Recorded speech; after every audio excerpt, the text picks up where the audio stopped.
This is Movie and a Beer, a podcast based in Portland, Oregon, where you can share in our discussion about movies and what beers go best with them.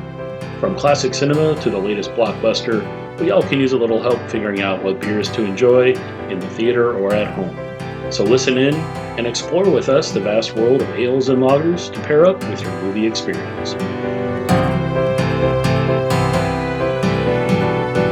On this episode of Movie and a Beer, we're going to briefly discuss the movie Rocketman, the biopic music pick about the early career of Sir Elton John, and what beers we recommend to enjoy while watching this at the theater or at home.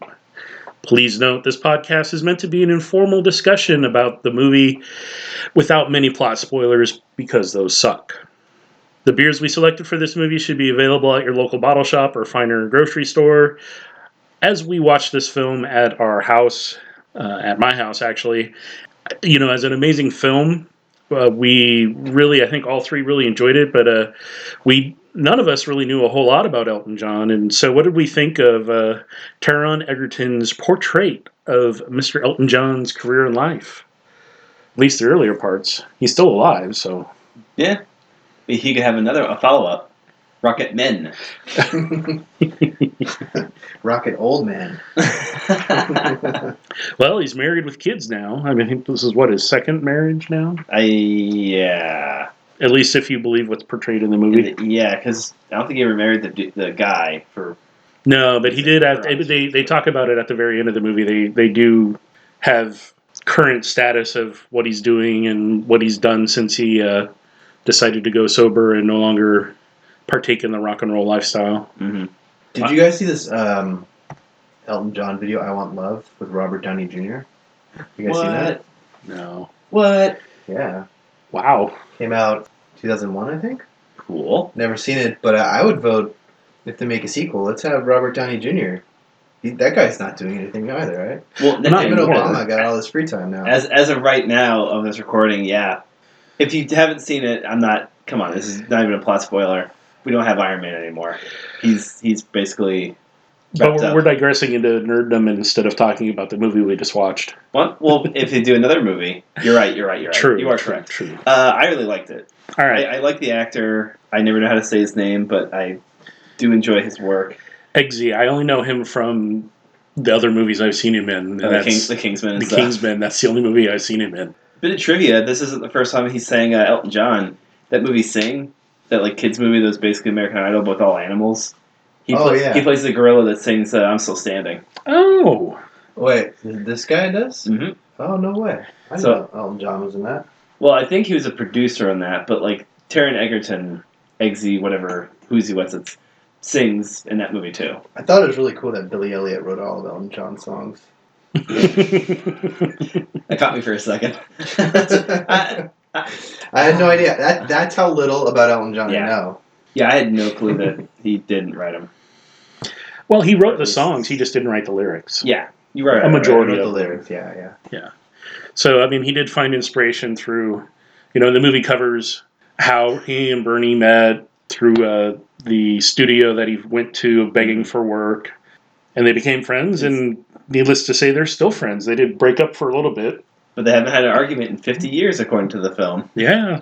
Some people have complained online about, it's just one long music video. And, well, that's kind of the point. It's a musical.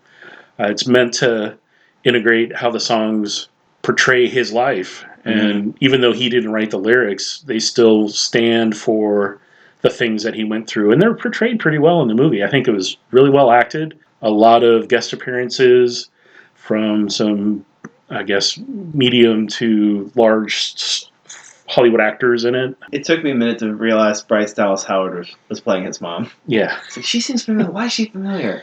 Yeah, Holy crap. I think that of the few criticisms I have of the movie, that's one of them, is that they didn't really let these really talented actors that they had on this movie shine a little more, like his mom. I also thought it was a little indulgent, I think it was a cliche kind of biopic. You had all the typical scenes that you would find in any sort of biopic. Right. But I think they embraced it. I think they embraced those kind of cliches and the indulgent part, because that's kind of, That was him. That was Elton John. He wanted to indulge, and he's very much the center of attention. Yeah. I really thought Baz Luhrmann would have directed this film beautifully. I wouldn't be. I do kind of want to see that. Yeah. I do kind of want to see a Baz Luhrmann. I don't like him, but I want to see a version of this. What do you think, Dan? You've seen it more than once. I watched the film twice, well, most of it twice. I want to say that there's a lot of really heartfelt emotions that are expressed in the film. A few tearjerker moments.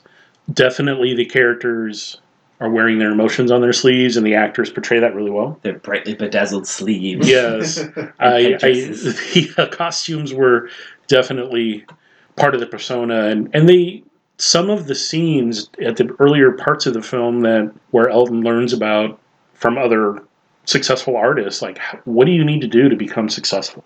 Oh yeah. And some of the advice he gets, while you can agree with, may not necessarily be the most genuine advice. Like kill yourself in order to become, kill the person you are in order to become the person you want to be, is kind of the thing that stuck out the most to me. Not really a plot spoiler. That's pretty not terribly uncommon thing to have heard if you've worked in that industry. You have to, Madonna, for Christ's sake, reintroduces herself every time she comes out with a new album.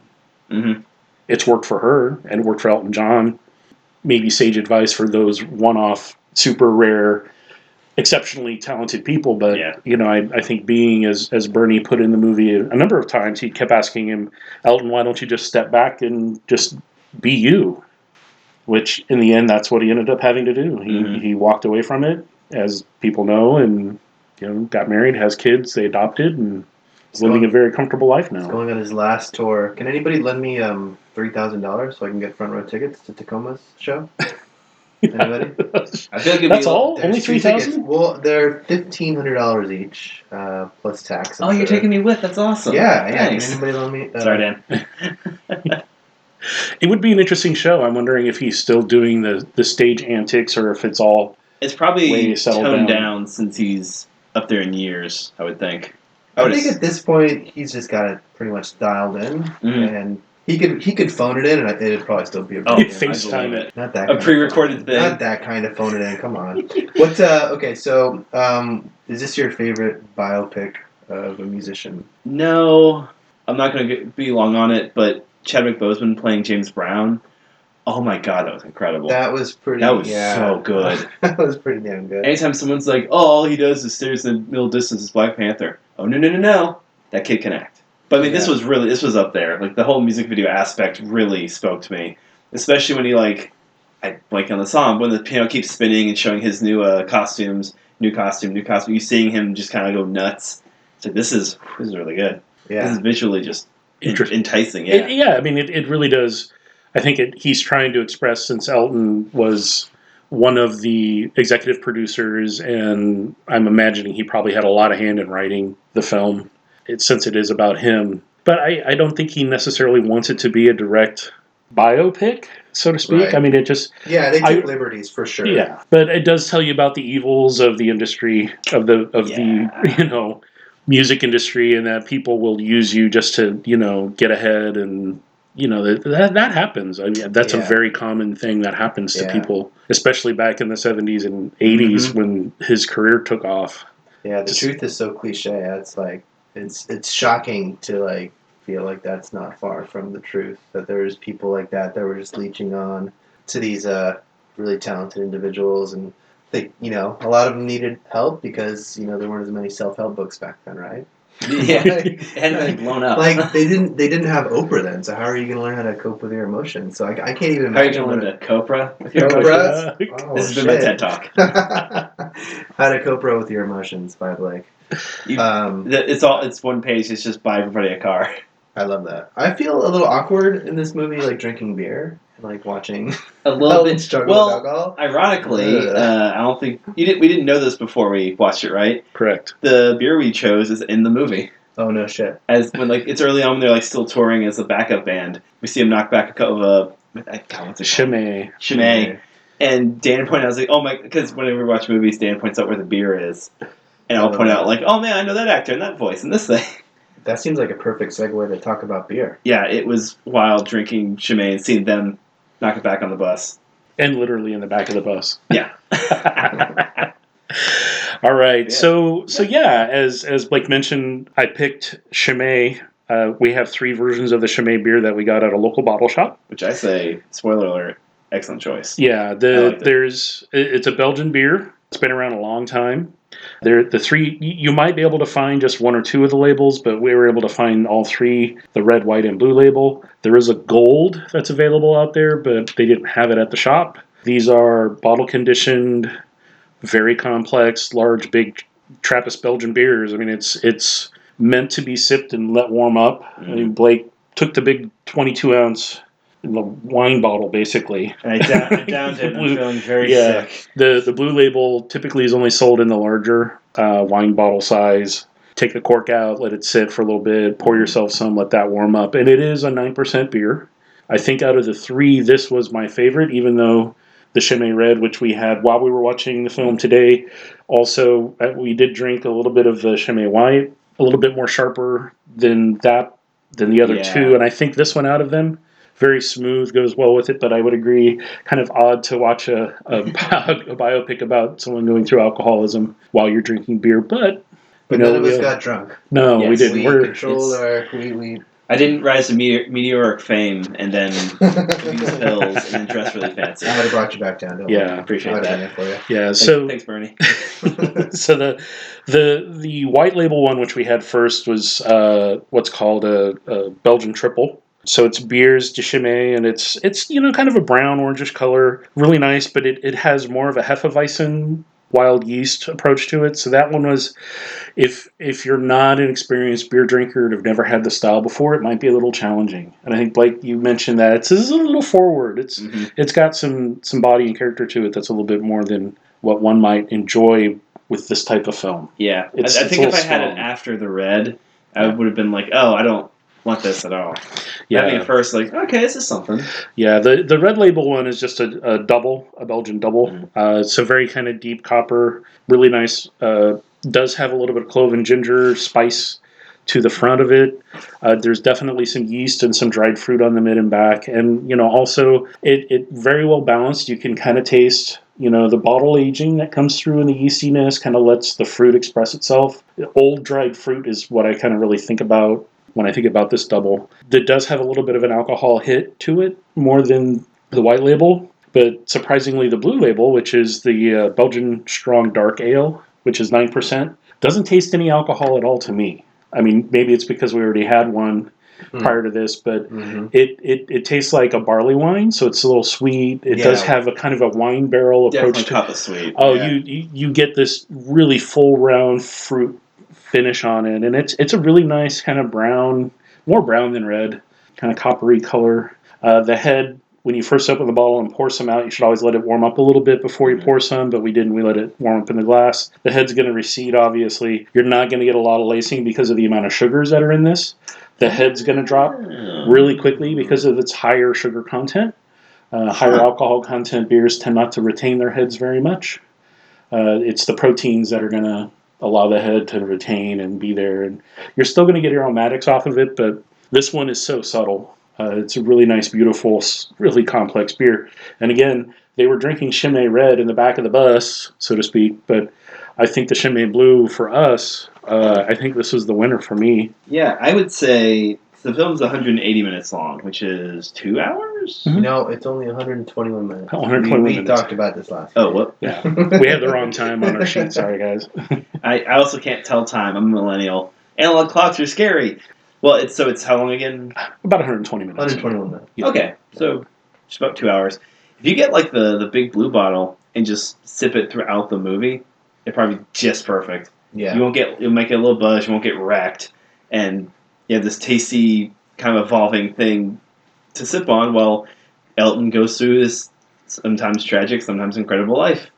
Yeah, I mean, I really, as you let it warm up, it's going to dry out a little bit more on the palate. You're going to get more of the fruit. You're going to get hints of cherry. There is, when you first open it and drink it, there'll be some prickly carbonation because that's always bottle fermentation. It's going to release a lot of that CO2 really quickly, and then it's just going to flatten. So some people don't like a flatter beer, but, it's barley wine, so it's not going to retain a lot of the CO2. That's going to escape pretty quick. Yeah, obviously, guys.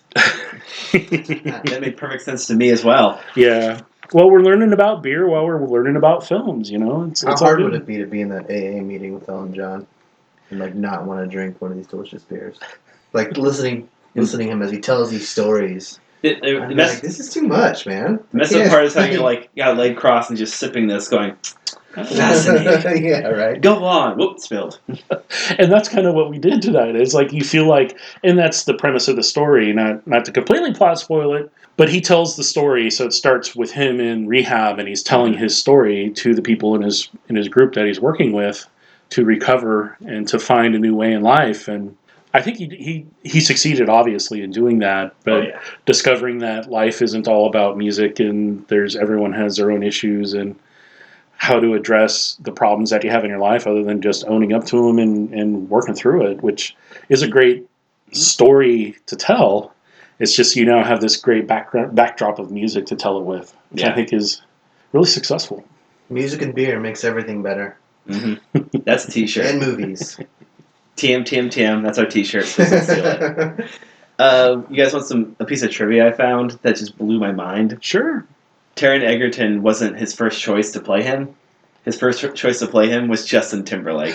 No way. Oh, yes. wow. Elton John wanted Justin Timberlake to play him, and I kind of want to see that movie. I'm guessing there's got to be a schedule conflict because who says no to that? Especially someone like Justin who has comedy chops at least. He's got some good acting chops for sure. I don't think I've seen him in anything. I've seen him in at least there's a sci-fi movie he was in about time. Oh yeah. Timeless or something like that, or like Time Out or something. The time you have is how much you have left. That was a great film by a great director. He was also in Social Network, which they need to make a sequel of. Oh yeah, now that they really do. It's time for a sequel, Aaron Sorkin.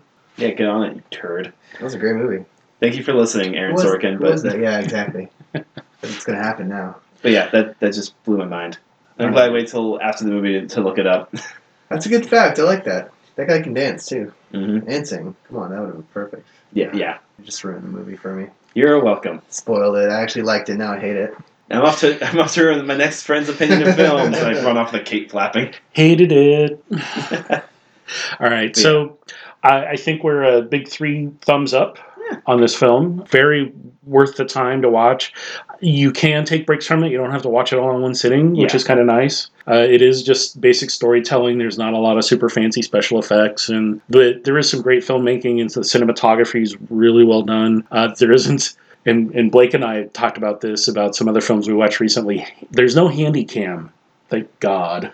Yeah, like the whole close-up handy cam shaky. For scenes that don't need it. Yeah. People are sitting still. This is all really well done. Pure cinema, just really classic cinema. Clean shots. Easy to watch. Easy to watch. I mean, we were chowing down on some dinner while we were watching it, and you could turn away for a few moments and you'd be fine. Yeah. There's going to be so much good acting from Egerton. You're not going to miss too much. Yeah. He's just going to keep nailing it. And the film does get a little repetitive because it is just him going through the motions of what's my next step in my career, and then how much more drugs and how much more alcohol and how do I deal with life, and I think with the piano scene going round and round, that's true. It does just go round and round. It's sometimes you get trapped in life like that. So all right. So big thumbs up on the movie. Thumbs up on the movie and the beer. So I think our number 1 recommendation is the Grand Reserve Chimay Blue Label. Check it out if you can. If you can't get that, something you can sip. The whole movie. Yeah, a nice big, full-bodied, but not harsh. Maybe some mead. Yeah, we should think about sour. that. Or maybe sour. Sour might be interesting. If you sour mead. Very cool. All right, everybody. So thanks for listening. And as always, this is Dan Kopersky, and I'm Blake. And I'm Randall. Since we didn't introduce ourselves at the beginning, we'll introduce ourselves at the end. It's like Memento. It's like Memento. Yeah, oh my God, we should do a Memento podcast where it's recorded in reverse. Oh, we should do that. Talk about the beer. That would be kind of funny. Maybe reference, call forwards to stuff that hasn't happened. We got a lot of ideas. We got there's a lot of things we can try. We're pretty smart. We're just getting started. All right. So thanks everybody for listening. As always, drink responsibly, and note the opinions expressed in this are just those of us. And Elton John. remember to drink lots of water. We downed a pitcher of water while we were drinking this wonderful beer and watching this film. So take care, everyone, and we'll talk to you next podcast. Thanks for listening. This has been Movie and a Beer. Stay tuned for future episodes and features to be added to our website and podcast. And please remember to drink responsibly and hydrate, hydrate, hydrate.